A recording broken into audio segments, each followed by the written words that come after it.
Hey guys, welcome back. Adam Lane Smith, the attachment specialist here. And so many of you have children. Not all of you, but enough of you that you ask me in the comments section constantly, Adam, I'm fixing my attachment, but what about my kids? Maybe your spouse or your ex is not doing so well in their attachment. And now you have to try to counter that bad messaging coming from their home. Maybe you just don't know how to connect to your kid in the way that you never got when you were growing up. Maybe it's time to make a change. Instead of answering all those questions exactly myself, you know that I specialize in working with adults. I decided to bring on somebody who works with children, somebody who applies the science of attachment directly to small children and to the families. And you know what? I'm going to guess that she probably trains the parents more than she trains the kids. I'm welcoming Lisa Chan to the channel today, something that I've been wanting to do for a very long time. I'm thrilled for this conversation. Lisa, welcome, and how you doing today?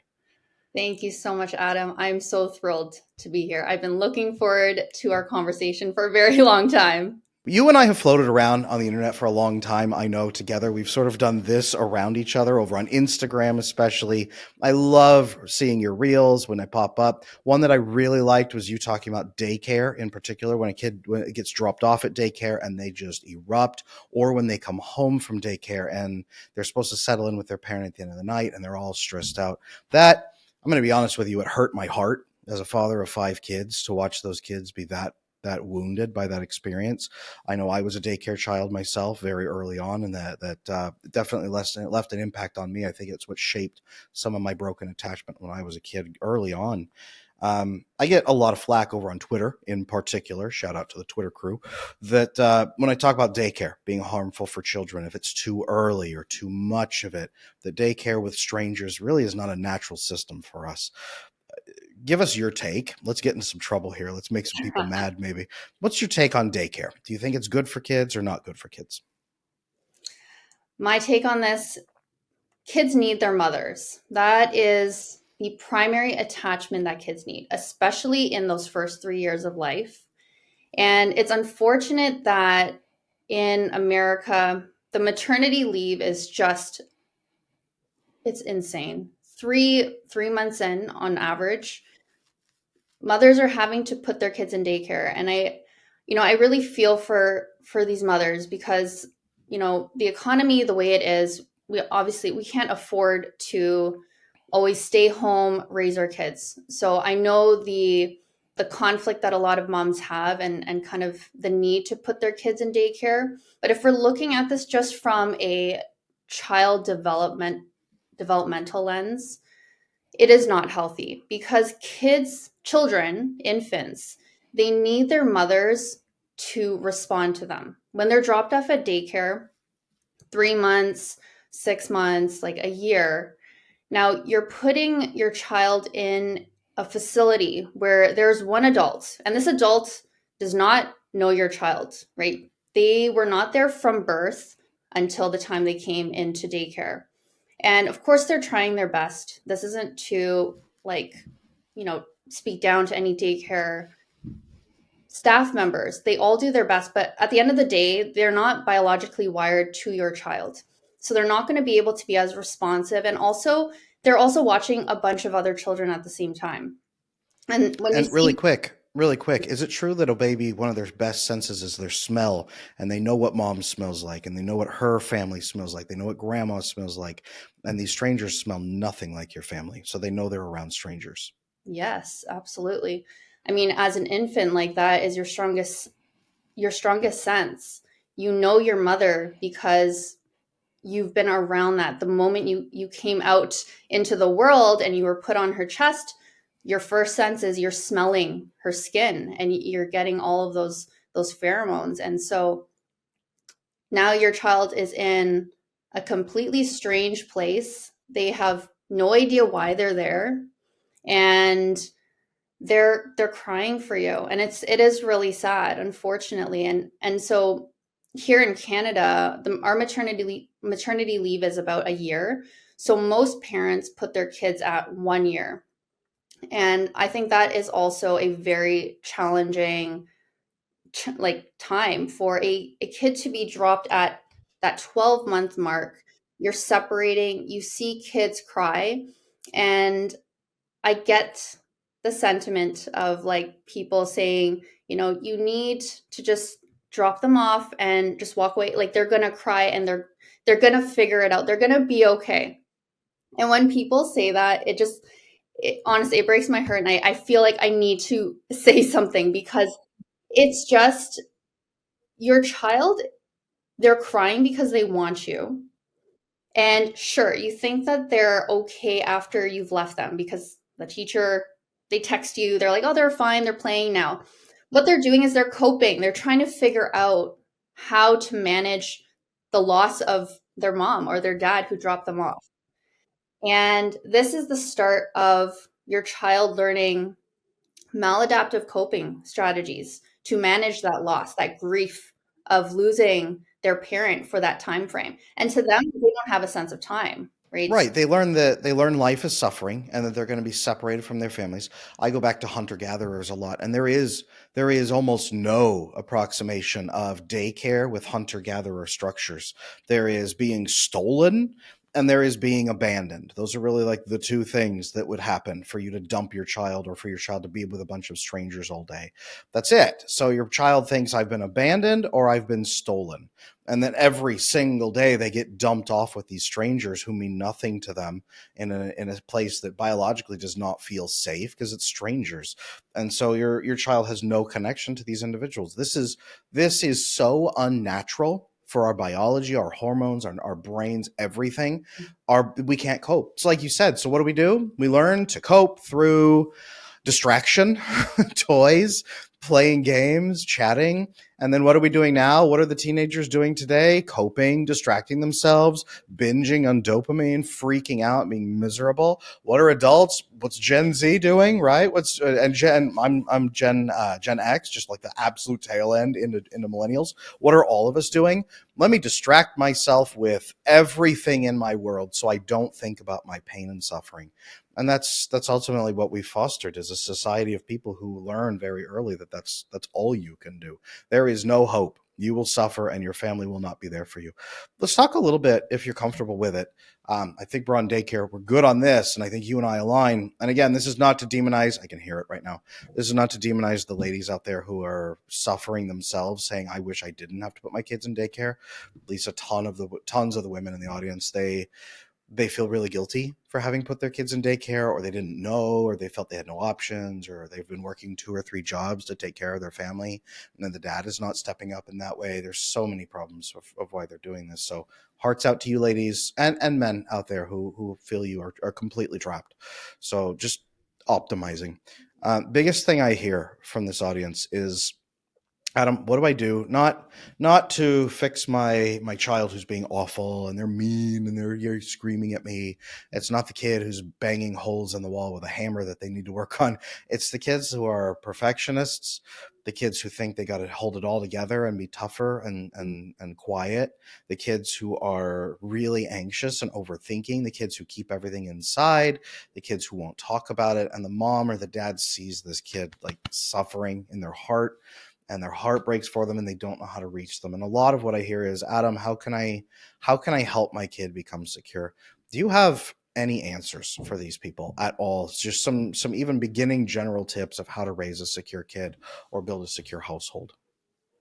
When your child is feeling that anxious, you really need to go back to the basics. Really start building the foundation of that connection with your child. What And are the if basics? What are the basics for you? What does that mean for you? it's working on finding what is the connection point with your child. A lot of kids who are growing up because they have this feeling of perfection and they feel like they can't make mistakes. It's coming from a place where they feel like if I'm not this perfect child, then no one will love me.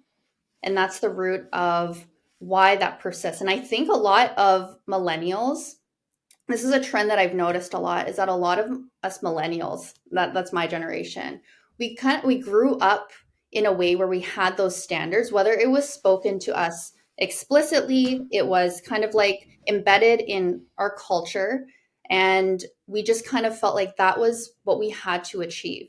And then if we didn't achieve that, we felt like our parents don't love us. And And so many of us burned out chasing that endless perfection too. So we're fried and we don't know what to do next. And you're seeing that happen a lot with kids. exactly. And now we're having to unpack that in our adulthood. We're recognizing how that perfectionism, that fear of making mistake has impacted us today.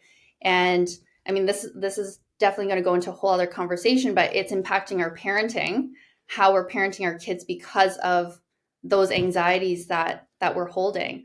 But How are we parenting different because of that? I would love to hear your perspective on that. well, because now we have this image of we need to be perfect parents. There's a lot of guilt that our generation holds if we are not doing everything in our power to do everything right for our kids. And there's so much guilt, there's so much shame. You hear it all the time. Moms are talking about it like, I didn't respond to my child in that one moment. I feel so guilty about it. Did I screw them up? Or, like there's just so much of that talk and that shame and guilt that they just point at themselves, and then they just go into this dark corner inside of themselves, and then they ruminate, and that's not healthy either, right? If we keep feeling like we have to be perfect, then we are anxious, and that anxiety will come out, and that's going to penetrate our children, right? They're living in a world of anxiety because of us, because of our need for perfection. What does that lead them to do when they see you in that kind of anxiety? What does that do to a kid? Each child can respond to that differently. I would say many kids can become anxious themselves. So, picture a parent who feels this need to be perfect.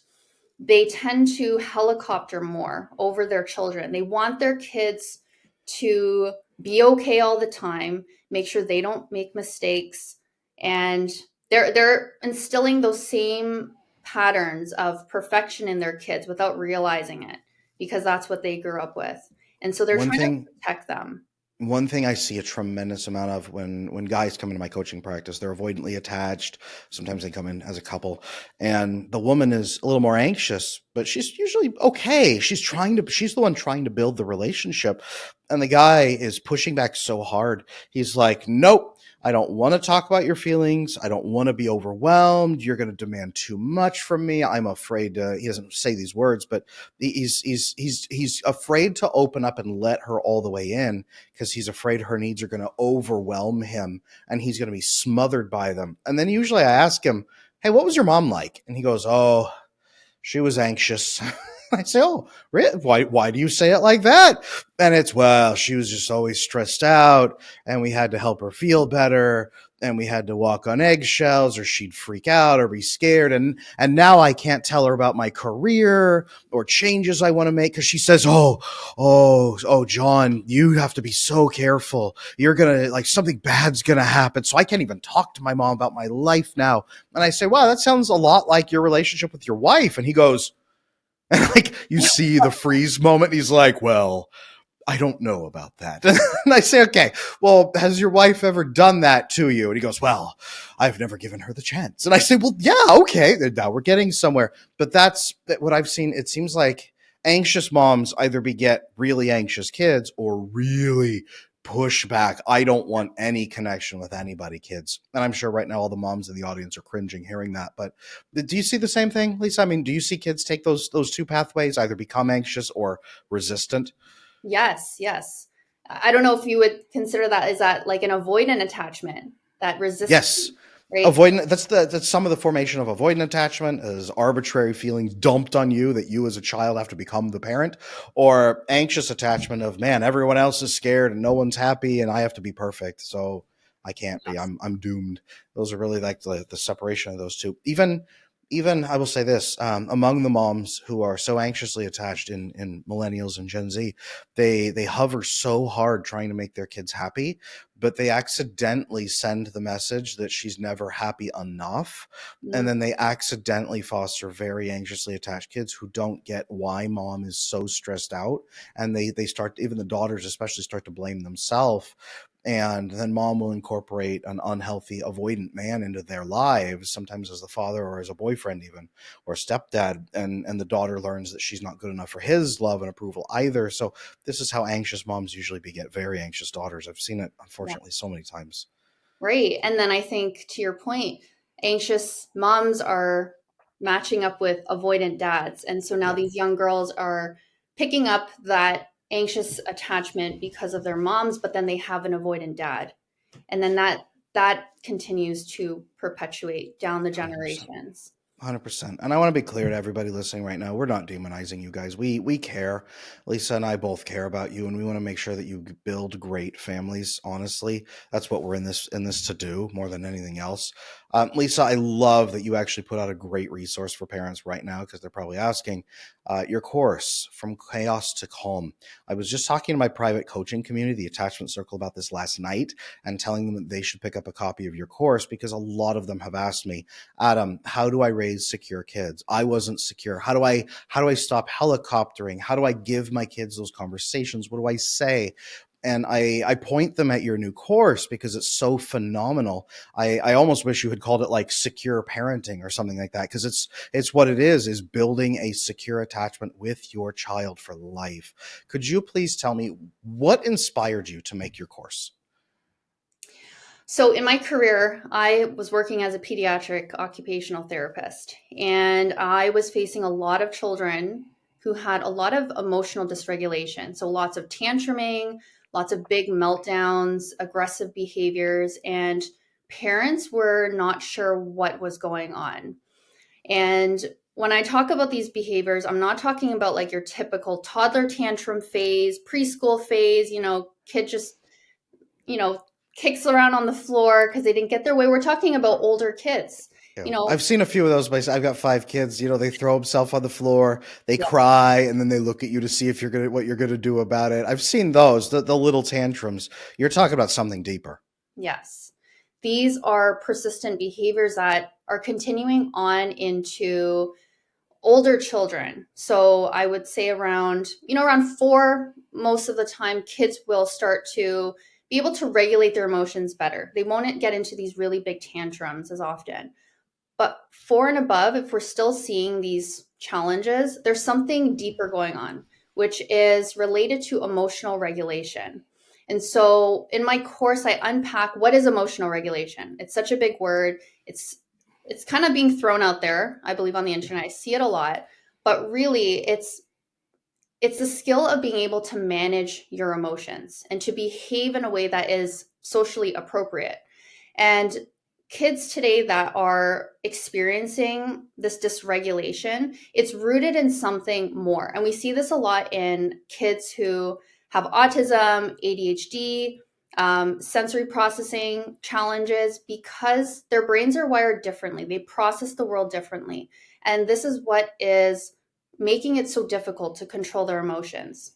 So I really help to break down, conceptualize what are the different pillars to emotional regulation. When there's a problem in one of these pillars, that is the root of why your child is having such a hard time. So I really help parents to make sense of that, because it can be a very stressful thing. Having to face your child's tantruming on a daily basis, this is what parents that I work with have to face. It's like an ongoing thing, walking on eggshells, constant battles. And when I help parents to really see what are the what are the reasons behind your child's behavior, it helps parents to have a mindset shift, a paradigm shift, because all they're seeing is the problematic behavior and that's it. And they just want to stop. And they're trying to pull on all the different parenting strategies that they hear on the internet through parenting experts, and none of it's working. But it's because they're missing the layers behind the dysregulation. So Okay. unpacking that, giving them that knowledge has helped so many of the parents that I've worked with to understand their Wonderful. child better, to have more compassion and empathy, and to really have the tools that are going to work for their kid. I love this. I love that. I mean, you know that I was a licensed marriage and family therapist for many years before I retired from practice, specifically to do what I do now. And I love that you were a pediatric occupational therapist as well in that regard, because you're a professional first who's now here to teach from the core of your profession and your experience. I know personally that makes a huge difference from, hey, I heard this on Wikipedia and now I'm here to make an Instagram reel about it really quick. That's most of the people in our field are out there doing that, which is why they teach that attachment styles are like, astrology signs, just, pick your sign and then just live with it forever, or here's why avoidant men are bad, things like that. I love that you're teaching from real, actual science and experience. The people who buy your course, I'm curious, do they have to be secure themselves to apply your material? Do they have to walk in perfect, healthy, ready to go, and then pick up your material? Can they come in while they're still working on their own attachment? Of course, we're all human and none of us are perfect. We all come from different backgrounds. And if you're still struggling with your own attachment and your own emotional regulation, this course is actually very applicable to yourself. So I tell parents, if they are struggling, to start with your own lens, see it from your own perspective and how this applies to you, because it does. If you are human, this course will apply to you. and and it teaches you a lot about yourself.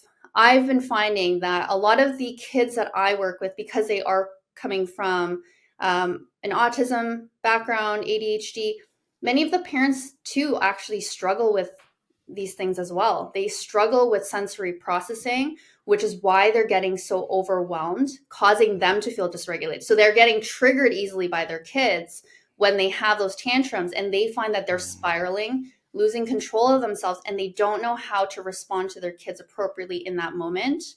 And so this actually teaches them what's going on within yourself. And I have a very specific part in the course that is geared for parents. It really helps them to understand their own mindset, their own attitudes, beliefs, to work through how to work through it so that they can show up better for their kids and help their child. I love that. There was. Are you familiar with Caesar Milan? Is he the dog whisperer? Yes. You're reminding me a lot of that. And back when I did therapy, the youngest population I would work with was 12-year-olds, because below there it's a lot more trying to work with the parents instead. You're trying to work on people that don't have the problems, and then you have to beg the people that have the problems to come in. You're reminding me a little bit of Caesar Milan when he says, I rehabilitate dogs, but I train their owners. It sounds like you help rehabilitate children, but you really train their parents.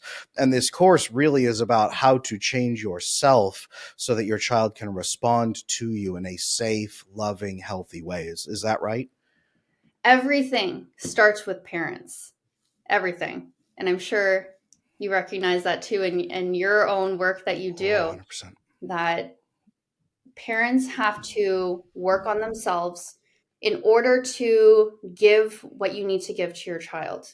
And you also have to model it. This is so important because if you're struggling with your own attachment, with your own emotional regulation, your children are watching you. They're watching you and your spouse, how you handle conflict, how you handle miscommunication. And they're going to pick up on that and they're going to apply that to their own lives. So we can't just go into the kid and go, well, you got to change the way you're handling this, the way you're handling your emotions. Meanwhile, you yourself are not handling it in the most appropriate way. It starts with you. You are the model, right? And there's also mirror neurons your kids are following. So it all has to start with parents. And this is why I made such a big shift in my career. I love working with kids. As a pediatric OT, it was so much fun for me. Working one-on-one with the kids say the funniest things. It's always a pleasure. But I recognize that parents really needed that help because the transfer of those skills that I was teaching kids were not following through in real life. Because at the end of the day, parents need to be the ones that are driving the ship. When your child is home, if they are struggling with something, how are you handling it in that moment? And if you don't know, well, nothing your kid learned in session with me or in classes is going to be brought into real life. You have to know how to help them do it. And so I talk to so many parents asking them, do you feel like you have support? Do you feel like the therapist that you've been sending your child to has ever given you any kind of guidance. And they're like, no. I'm like, do you feel like when your child is in therapy, like have you seen the fruit of that in your home? So many parents tell me they don't. They are so lost, but they think this is the right thing to do. And I think there is definitely benefits of sending your child to therapy. There's a necessity for that to build skills, but you need also to bring that home. There needs to Yes. be a link, and that's There what's was, missing. and you're 100% right, and this never actually runs out, right? I've worked with couples and individuals where they're in their 50s, and they come in, they work with me, and they say, oh, my mom, or I've never really connected to my dad. And like the guy will be 50 years old and his dad is like 75, right? And I'm like, okay, I think it's time. So we work with him on like repairing with his dad. How do I go and tell my dad, hey dad, I love you, and we haven't seen eye to eye, but could we be a little more to each other? And he goes and he begrudgingly, terrifyingly tells his dad this, and the dad's like, yeah, I don't know how to do that, but sure, that sounds pretty good. And they're like, really? It's been 50 years and that's all it was a conversation? But the transformation, even in these men at 50 years old, when they really connect to their dad and they get that love they've needed for 50 years, even then it's transformational. So if you can hit that mark when the kid is 4, 5, 6, it's so foundational to their existence. It's everything. Parents can be everything. They can be make or break in a lot of ways.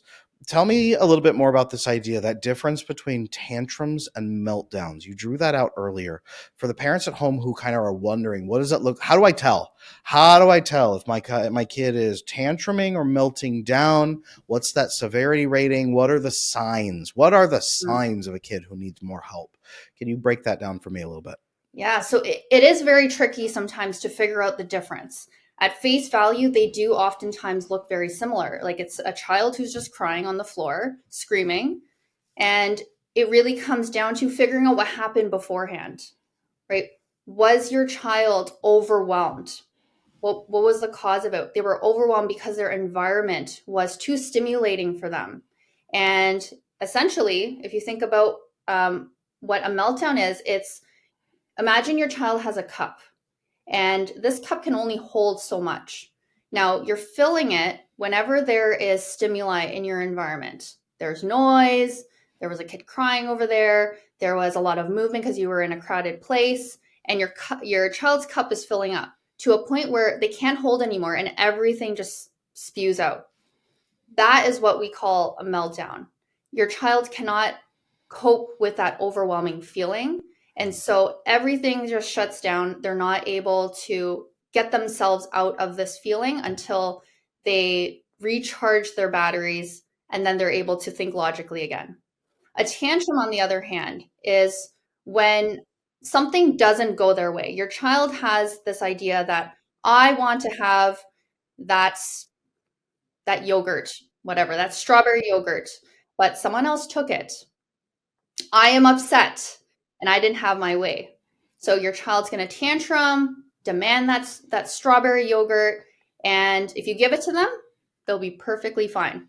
They're going to compose themselves again and move on like nothing happened. So that is the main difference between a meltdown and a tantrum, and how you handle both is very different.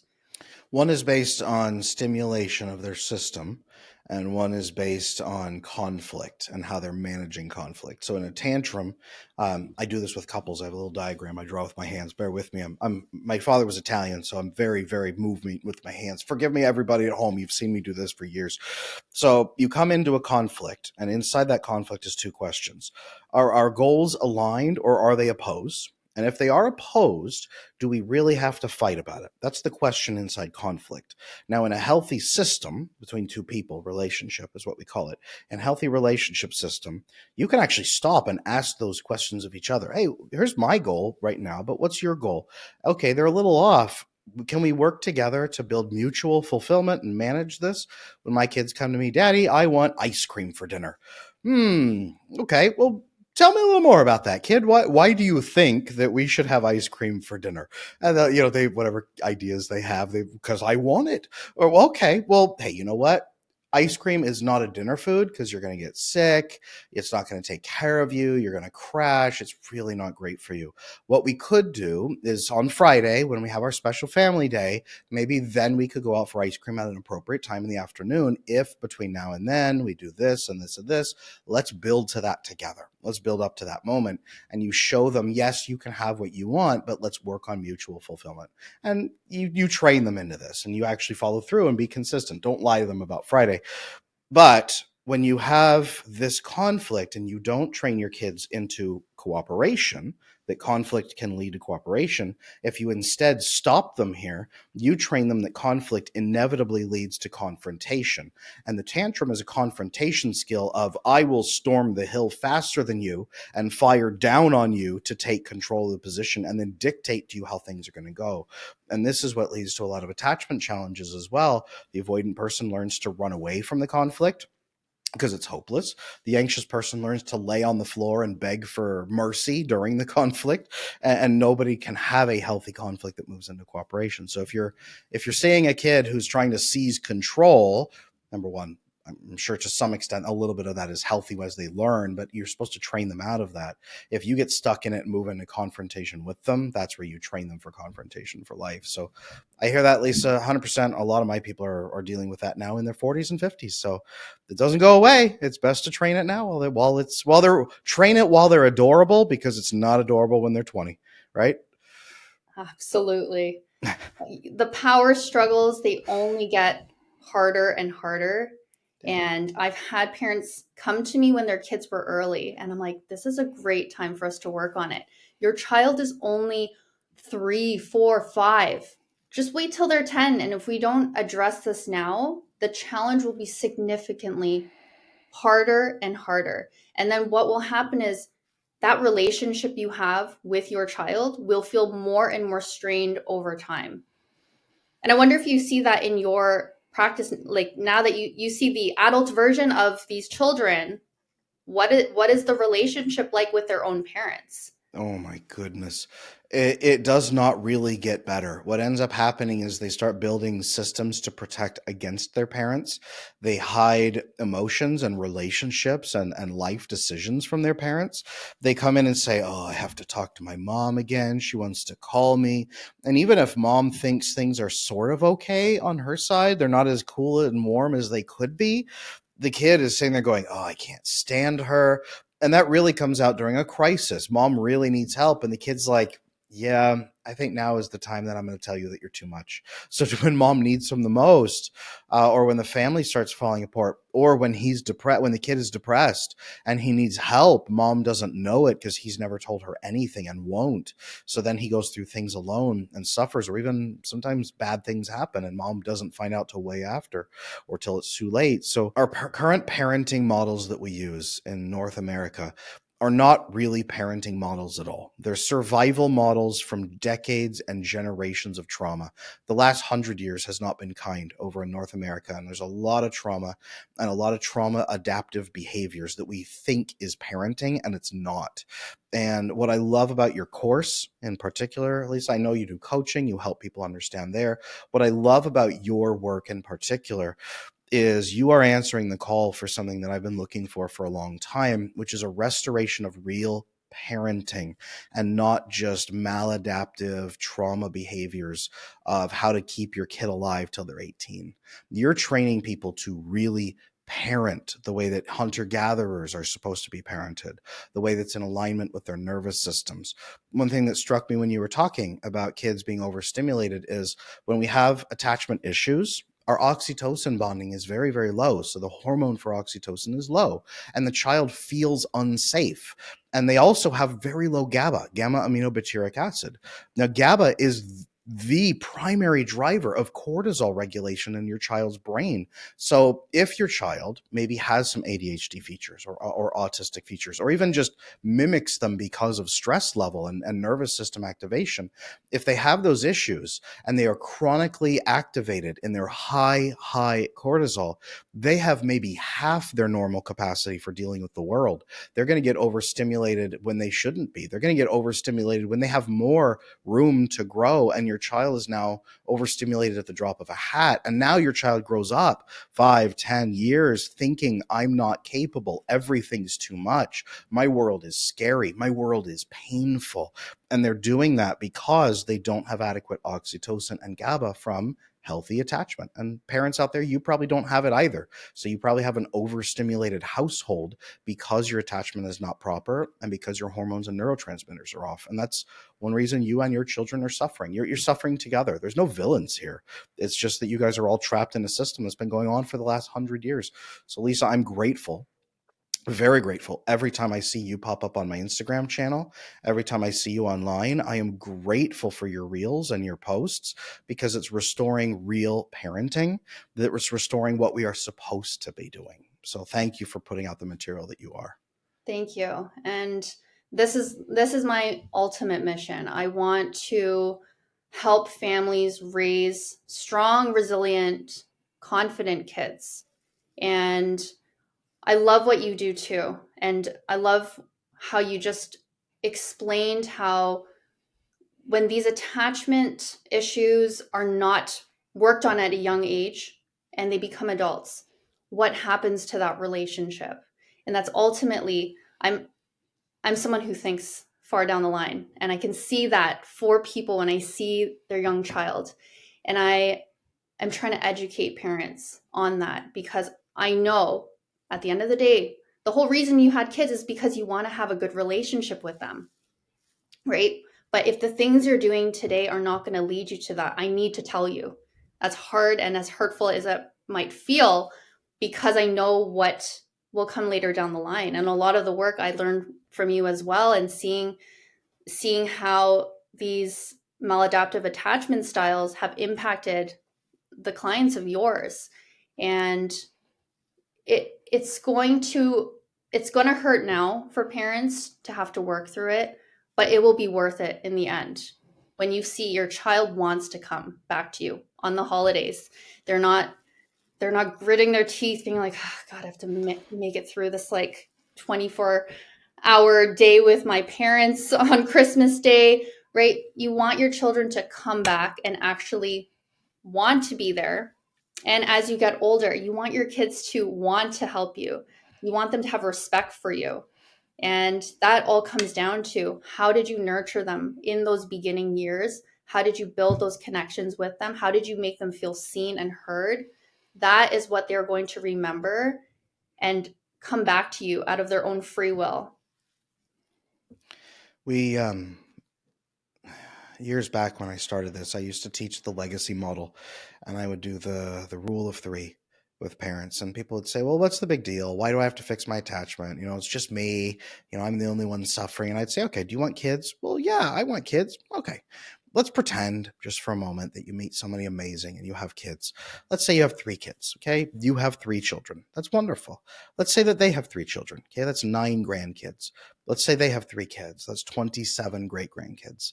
Let's say they have 3 kids. That is 81 great grandkids. When you add all of that together, that is 120 descendants over the next 100 years. 120 people biologically descended from you.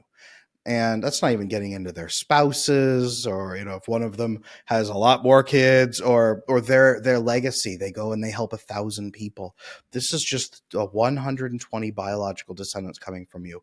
They are all going to look at you and they're going to think whatever you do is normal, and they're going to copy what you're doing, and they're going to react to you and respond to you, and it's going to be modeled on you. Now, are you ready to take care of 120 people over the next 100 years? And if you're not, it's time to learn the skills that you've been missing. It's time to improve your parenting, improve your attachment, get everything right for your descendants, because they're relying on you.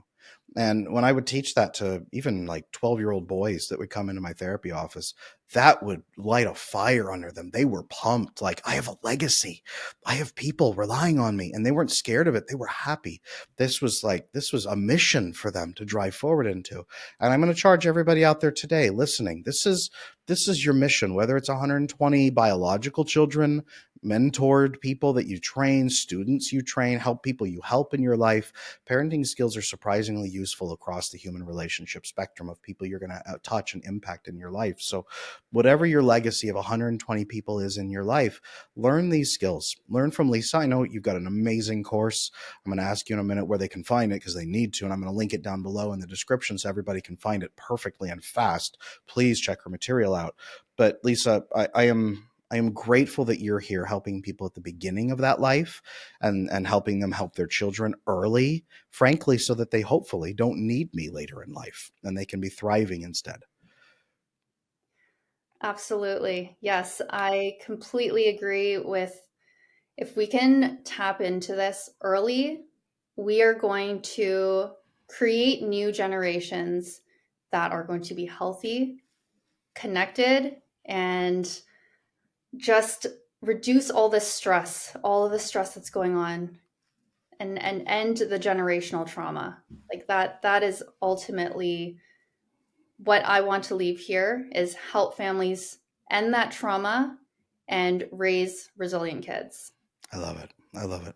My plan is to help 1 billion adults build secure attachment. You are going to help another billion. So between us, we're going to split like this and take 2 billion people and we'll meet in the middle. Does that sound good? That sounds amazing. Beautiful. Lisa, where can everybody find you? Everywhere, your website, your socials, everything, so that they can get your course and they can start working with you. So they can find me on my website at thelisachan.com. This is where I have my course available. I also have coaching available, and you can reach out to me there, book a free consult call to see if this is the right fit for you. You can also find me on different social media platforms. I'm on Instagram, Facebook, and YouTube, also Threads, at Lisa Parent Coach. All one word, no spaces in between. Lisa Parent Coach. Pretty darn easy to remember. Yes. I love your Instagram channel. You pop up every time I open my app. So keep putting out the material. I'm going to keep watching it. Thank you so much, Adam.